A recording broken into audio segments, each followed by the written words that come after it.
Hola a todos, bienvenidos a Paredro, el podcast de libros, autores y demás actores del mundo literario. Les doy la bienvenida a nuestra cuarta entrega de recomendaciones de libros para que regalen esta Navidad, gracias a la alianza que hemos hecho con Confama, o más bien la puesta en común de dos deseos que tenemos allá y acá, de que solamente regalen libros esta Navidad, porque cuando uno regala un libro está invitando a conversar, no solamente con los demás, sino con uno mismo. Como les digo, esta es la cuarta entrega.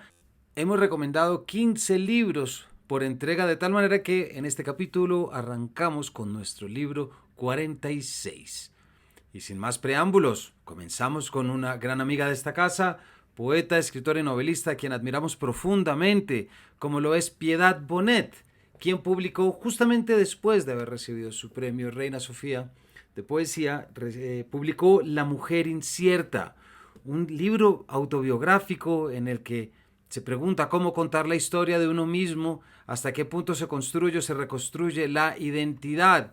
Se trata de un libro autobiográfico de una prosa poética increíble y sobre todo de una sinceridad, como ya nos tiene acostumbrados Piedad.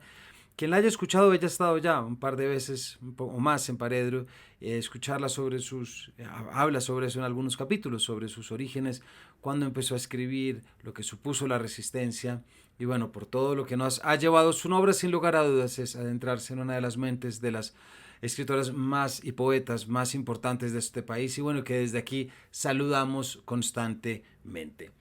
Nuestro libro 47 es un libro de Karma López Mercader, que es la última esposa o viuda, si se quiere, del grandísimo novelista Javier Marías. Quien no haya leído a Javier Marías, detenga todo, ponga pausa y vaya a buscar algo de inmediato, porque leer Javier Marías es de lo más grande que hay, y por eso este libro que ella escribe, que lo escribe después de la muerte, un libro que se llama Duelo sin brújula, y que es además el último libro publicado por la editorial de Redonda, esa editorial que montó Javier Marías. Nos dice: primero llega la muerte y después el duelo, la desolación infinita, casi siempre acompañada de dolor, desconcierto y la pena y la tristeza más absolutas.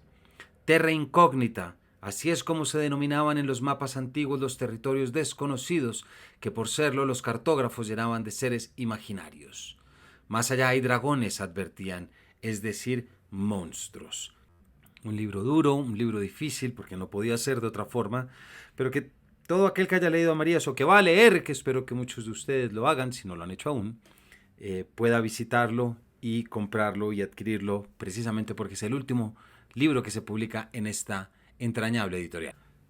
Nuestro libro 48 es de un autor que también ha estado en Paredro y que desde acá seguimos, y de hecho votamos por él cuando fue su momento. Se trata de Alejandro Gaviria, quien publicó este año El desdén de los dioses, un libro con una propuesta novedosa y atractiva para las mentes inquietas, nos dice la contraportada, y si es verdad que es distinto a toda la producción que ha hecho Alejandro, es un libro que está en mitad de camino entre el ensayo, el relato corto, unas meditaciones profundas que, a mi juicio, porque falta que venga Paredro para hablar sobre este libro, pero a mi juicio yo creo que es el resultado de lo que han sido esos años en los que él estuvo en la política y lo que determina esencialmente un cambio de perspectiva. De allí podemos pensar, aunque el libro no lo dice como tal, este título, El desdén de los dioses, presagios de un mundo apocalíptico. Se los recomiendo mucho a quien le interese el pensamiento de Alejandro Gaviria, que no el voto, sino el pensamiento y esa inquietud intelectual que él siempre nos ha propuesto y que siempre ha llevado. Nuestro libro 49 lo traigo sobre todo porque celebro mucho cuando una editorial académica se pone en la tarea de publicar libros narrativos, como lo es en este caso la Universidad de los Andes, específicamente la edición Uniandes, con la publicación de Cuando se cierra el telón, de Amr Afia, premio que fue novela de la Feria Internacional de El Cairo en 2023. Situada en Alejandría en 1966, el año previo a la derrota de Egipto y la coalición árabe en la Guerra de los 6 días. Cuando se cierra el telón, narra la vida de personajes que luchan por enmendar sus errores y superar los fracasos del pasado. Inspirada en los mundos de Shakespeare, Brecht, Chekhov y Mahfouz, la sorprendente novela de Amr Afia, ganadora del premio de novela de la Feria Internacional del Libro del Cairo en el 2023, fusiona el teatro y la narrativa en un intrincado juego de ficciones en el que el lector es tanto espectador como participante. Este lo recomendamos porque, como ya hemos dicho en las otras entregas, siempre es interesante ver qué se está escribiendo lejos. Y bueno, Egipto no está tan lejos, por supuesto, pero en algunos aspectos, desde los puntos de vista literarios, sí puede estarlo. Cuando se cierra el telón, de Amr Afia, con una traducción del árabe de Salvador Peña Martín. Nuestro libro 50 se publicó en el año 2023 por Galaxia Gutenberg. Los publicó un autor que es de Amores y Odios, yo creo, pero que tiene una pluma envidiable, como lo es Jaime Bailey, quien publicó este libro que se llama Los Genios, acerca de la relación entre García Márquez y Vargas Llosa, y más específicamente acerca de lo que supuso la pelea entre los dos. García Márquez y Vargas Llosa se conocieron en el aeropuerto de Caracas en agosto del 67. Con apenas 31 años, Vargas Llosa era ya un escritor aclamado por la crítica y García Márquez, 40 años cumplidos, encontraba por fin el éxito editorial con 100 años de soledad, publicada ese año en Buenos Aires. Lo que hace esta novela es repasar desde la ficción lo que supuso una increíble amistad entre dos de los escritores más importantes, sin lugar a dudas, de la literatura latinoamericana. Obviamente hay quienes han dicho esto es meterse en el chisme y esto es meterse en tal, pero bueno, si vista desde cierta forma, podemos decir que la ficción siempre es una especie de chisme, aunque haya gente que no le guste esto, pero definitivamente creo que estamos frente a un libro que ahorita, con el estreno de 100 años de soledad y con todo lo que estamos hablando sobre García Márquez, sin lugar a dudas va a llamar la atención. Y puede ser una lectura agradable para muchos y sobre todo que, bueno, se mete en esquinas que mucha gente pues ha decidido no meterse y Bailey lo hace y ya me parece que solo por eso vale la pena recomendarlo. Nuestro libro 51 es una novela de Fondo de Cultura Económica del Gato Martínez. Se llama El amor es bailar, una novela que les recomiendo mucho porque tiene un juego, una cadencia, un desparpajo de esos que uno tanto agradece. En un barrio convulso de la Bogotá periférica de los años 90, donde los ladrones se roban una puntilla y luego vienen por el hueco, un grupo de jóvenes intenta abrirse paso a las buenas o a las malas en la vida. Su diaria supervivencia, sentenciada en cada esquina, encuentra en el ingenio, en el amor y en la música su tabla de salvación. Con una prosa que quita la respiración por su vértigo y su recursividad, el protagonista nos cuenta puntualmente, entre muchas otras cosas, cómo se inventó el ilustre manual de tácticas, procedimientos y maniobras en bailes, fiestas y minitecas, cómo conoció el amor y cómo pudo vivir para contarlo. Las canciones que forman parte de la banda sonora de sus vidas, así como el baile, son el contrapunto y a su vez la esencia de El amor es bailar, una novela fascinante y estremecedora, escrita por una de las voces más reveladoras de la literatura urbana en Colombia. Así lo considero también, y bueno, esto es meterse a leer nuevas novelas, por supuesto, nuevas publicaciones, y desde acá ustedes saben que desde Paredro esto lo celebramos mucho. El amor es bailar, del Gato Martínez. Nuestro libro 52 es de un autor de la casa, publicado en Editorial Panamericana hace ya unos años, como lo es nuestro querido Ramón Cote Baraybar, quien publicó Felisa y el elefante, libro de literatura infantil. Una escultora dedicada a convertir las chatarras en flores, un niño de 10 años en vacaciones en una ciudad desconocida y un elefante de metal son los protagonistas de esta inolvidable historia, donde otros personajes maravillosos surgen con la misma facilidad como lo hace el amor, la nostalgia y la fantasía. También lo traemos porque, como ustedes saben, saldrá mañana nuestro capítulo Los nombres de Felisa de Juan Gabriel Vázquez. Pues bien, este es un libro que también repasa la vida o la imagen, si se quiere, de Felisa Burnstein, la gran escultora colombiana. Nuestro libro 53 es el breve ensayo Leer Mata, de la escritora Luna Miguel, nacida en Alcalá de Henares en 1990, y es estos libros que recomendamos para todo aquel que le interese la lectura, la ficción, sus posibilidades. A primera vista, leer es una acción sencilla, no hace falta más que pasar las páginas mientras la mirada descifra los signos escritos en ellas. Pero leer es también un acto fantástico, permite conocer otros pensamientos y experiencias, imaginar otros mundos. Hay algo en la lectura que alimenta la apasionada obsesión de quien lee. Al desentrañar las palabras de los libros, la vida se transforma. En este breve ensayo que juega con la narración y la poesía, Luna Miguel nos cuenta cómo lee la lectora durante el verano. Avanzando feroz por libros que terminan en días o demorando semanas en otros, ella descubre que existe una relación entre el deseo de leer y su coquetería. Me parece que, bueno, para estas vacaciones, una lectura como esta, que se mete desde la creatividad y desde la experiencia lectora, vale muchísimo la pena. Libro 54, pasó hace poco por acá, por Paredro, amigo de la casa Jorge Franco.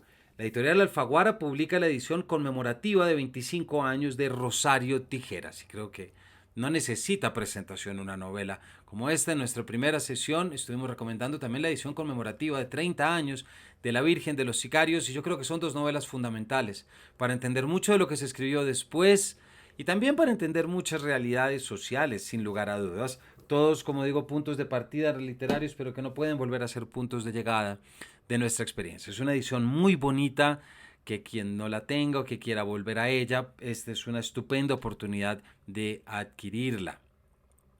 Nuestro libro 55, nos vamos con una autora que se llama Scholastique Mukasonga. Esto es de editorial Minúscula. En Ruanda, a principios de los años de 1970 y bajo gobierno Hutu, una cuota limita al 10% la proporción de tutsis que puede admitir el Liceo Nuestra Señora del Nilo. Este centro educativo, aislado y de difícil acceso, es el que eligen las familias adineradas del país para que sus hijas, lejos de las tentaciones de la capital, se formen como buenas esposas cristianas preparadas para el matrimonio de conveniencia que les espera. Durante la interminable estación de las lluvias, la lucha de unas adolescentes por la amistad, el poder y la aceptación convierte el liceo en un microcosmos que refleja la creciente tensión étnica y el clima de violencia que llevarán al genocidio de los Tutsis en 1994. Nuestra Señora del Nilo es premio Renaudot del 2012, es una novela magnífica y devastadora sobre un país dividido y una sociedad que se precipita hacia el horror. De la autora, como les digo, Scholastique Mukasonga, de Ruanda. Esto está en editorial Minúscula. El libro 56 fue de mis grandes descubrimientos en la reciente Feria del Libro de Guadalajara, publicado por editorial Gran Travesía, es decir, Océano. Este libro es del 2024. Se llama El libro de otro lugar, pero ojo a esto. Los autores son China Miéville, que muchos de ustedes lo conocerán, un gran escritor de ciencia ficción, pero con otro que de pronto no han leído que haya escrito, como es el actor Keanu Reeves. Se unen para escribir un libro raro de ciencia ficción con una estructura y una cadencia que resulta ser exigente, pero escuchen, siempre ha habido rumores, leyendas, el guerrero que no puede ser asesinado, que ha visto 1000 civilizaciones levantarse y caer, el guerrero de incontables nombres, Unute, el hijo del rayo, la muerte misma, a quien en estos días se le conoce simplemente como B.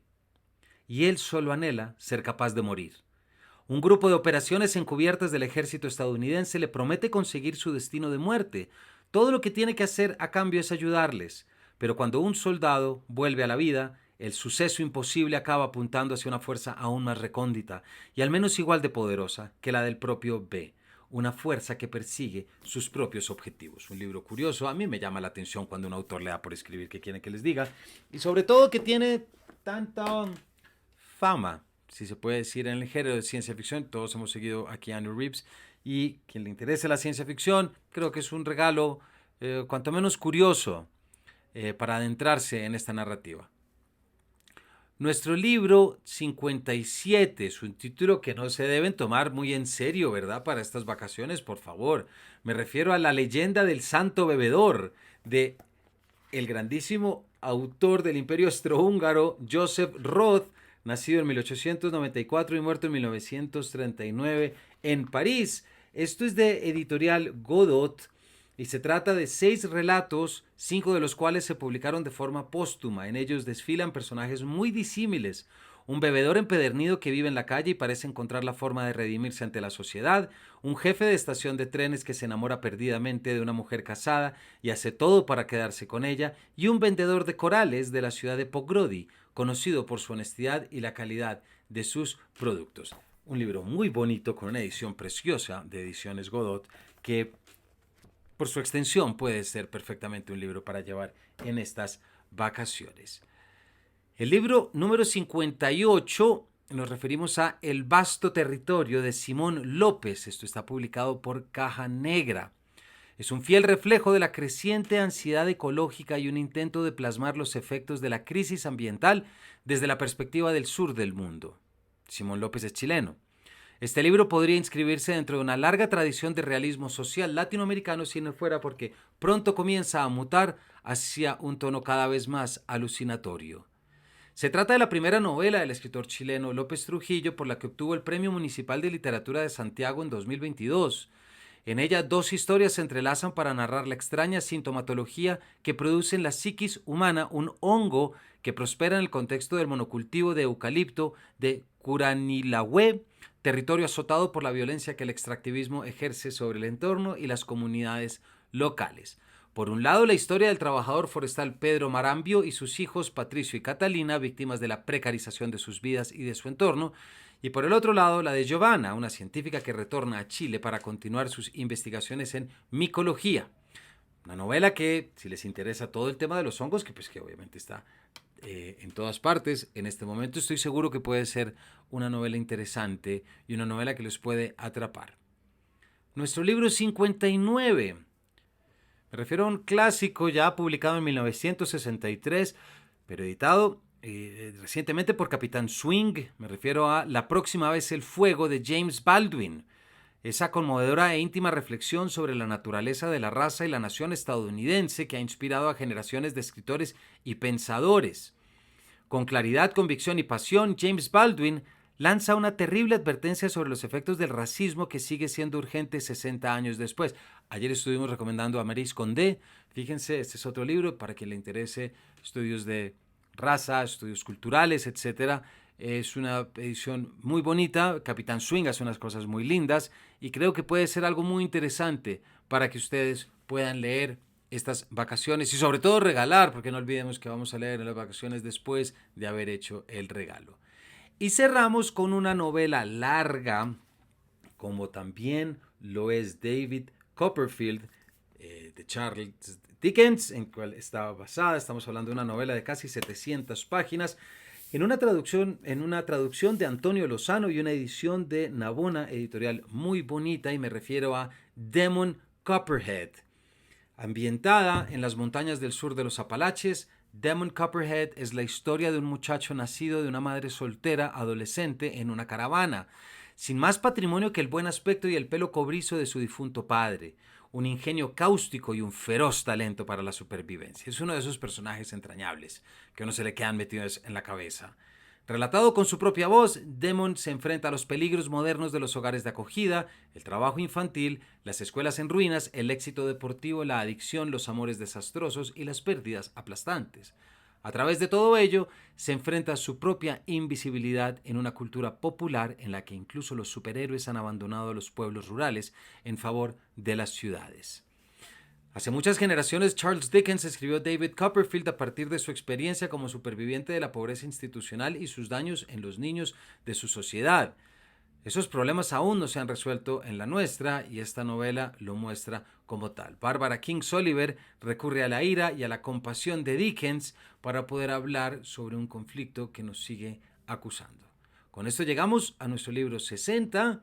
Saquen de nuevo su cuaderno, su blog de notas. Vamos a repasar los libros que hemos recomendado en la entrega de hoy. Me refiero a La mujer incierta de Piedad Bonet, Duelo sin brújula de Karma López Mercader, El desdén de los dioses de Alejandro Gaviria, Cuando se cierra el telón de Amr Afia, Los genios de Jaime Bailey, El amor es bailar del Gato Martínez, Felisa y el elefante de nuestro querido Ramón Cotebaráibar, Leer Mata de Luna Miguel, Rosario Tijeras de Jorge Franco, edición conmemorativa 25 años, Nuestra Señora del Nilo de Scholastic Mukasonga, El libro de Otro lugar de Keanu Reeves y China Miéville, La leyenda del santo bebedor de Joseph Roth, El vasto territorio de Simón López, La próxima vez el fuego de James Baldwin y por último Demon Copperhead de Barbara Kingsolver. Con esto llegamos a la mitad de nuestros recomendados 60 libros, del cual seguramente ustedes van a encontrar su regalo perfecto, y estén atentos a la próxima semana que traeremos los siguientes 60 libros, todos con la convicción, junto con Confama, de que regalar un libro esta Navidad es regalar una oportunidad para conversar. Regalemos libros, regalemos hábitos lectores. Gracias y no olviden, nos vemos mañana con nuestro capítulo del sábado.